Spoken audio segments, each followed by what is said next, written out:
Wah. Yuk, beli ini. Guys, beneran. Beli ini.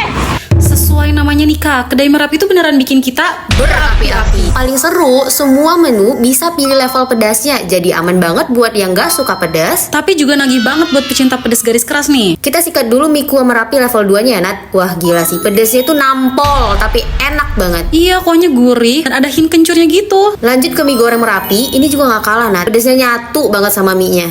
Cemilannya juga banyak, ada cirengko Merapi yang pedas gurih. Dimsum chili oil yang lembut dan pedasnya nyus ke lidah. Dimsum goreng keju buat tim creamy cheesy lovers. Otak-otak mercon juga gokil, pedasnya tiba-tiba nyeletuk di mulut. Penutupnya nih, ada piscok lunar sama cheesy ubi yang legit banget. Minumannya juga gak kalah asik, ada es jeruk, es Milo, teh tarik dingin yang adem banget. Fun fact nih guys, kedai Merapi ini udah ada dari tahun 2018. Dulu sempat viral banget loh dan sekarang siap rame lagi nih guys. Lokasinya ada di perumahan Grand Vista Cikarang, buka setiap hari dari siang sampai jam 10 malam. Jadi kita memanggil seluruh warga Ayo kesini, Cikarang buat Cikarang, datang ke kesini sini semua untuk warga. buka